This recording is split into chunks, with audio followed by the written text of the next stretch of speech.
আসসালামু আলাইকুম। Blog with নাজুর চ্যানেলের পক্ষ থেকে সবাইকে স্বাগতম। আশা করি যে যেখানতে আমার এই ভিডিওটি দেখছেন সবাই ভালো আছেন। আমিও আলহামদুলিল্লাহ ভালো আছি। নদীতে স্রোত হারিয়ে যায় কিন্তু গভীরতা হারায়নি। এই গভীরতা মাপবে কে? ডুবে যাওয়ার ভয়ে কেউই মাপেনি। নদী যতই গভীর হোক সেটি ততই নিঃশব্দে প্রবাহিত হয়, এটা তো আমরা সবাই জানি। অনেক দিন পর আবারও ভিডিওতে চলে আসলাম। তো আজ ভাবছি সাদামাটা একটা রান্না করব।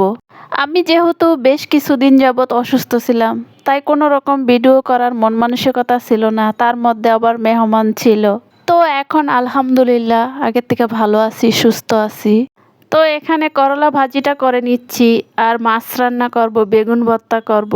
ভর্তা আমি হচ্ছে ভর্তা লাভার, তো মাছ ভেজে কড়াইতে আমি হলুদ মরিচ মেখে এখন বেগুনগুলো এক এক করে ভেজে নিব।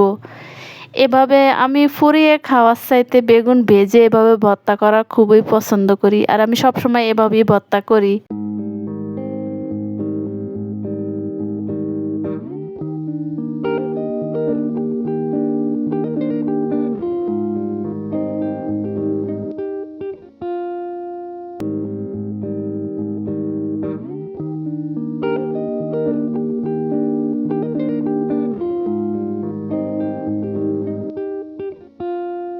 বেগুন ভেজে এদিকে কিছু পেঁয়াজ কেটে নিচ্ছি, কিছু মরিচও ভেজে নিচ্ছি।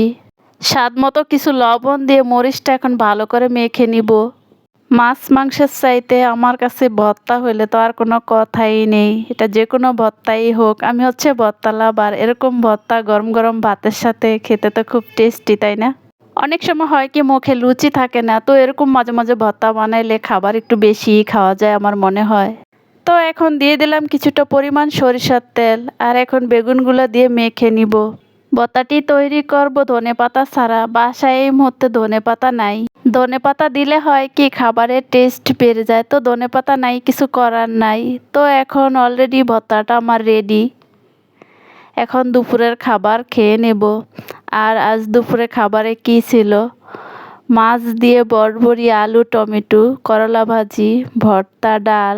তো আর কি, এখন দুপুরের খাবারটা খেয়ে নিব। দুপুরের খাবার খেতে খেতে সবাইকে একটা কথা মনে করিয়ে দেই, কে কোত্থেকে আমার এই ভিডিওটি দেখছেন আমি জানি না। দেখতে থাকেন, দেখতে দেখতে যদি কোনো অংশে বিন্দু পরিমাণও ভালো লাগে তাহলে একটি লাইক দিয়ে চ্যানেলটি সাবস্ক্রাইব করে আমার পাশে থাকবেন। আর যারা অলরেডি এই কাজটা করে ফেলছেন তাদেরকে অসংখ্য ধন্যবাদ।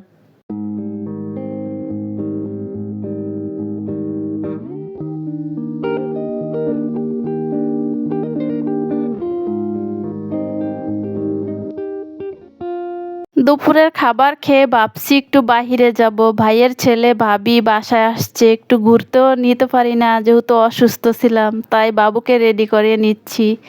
তো এখানে আমাদের কোয়ার্টারে আর কি নিয়ে আসছি যে বাবুকে একটু দোলনায় চড়াই।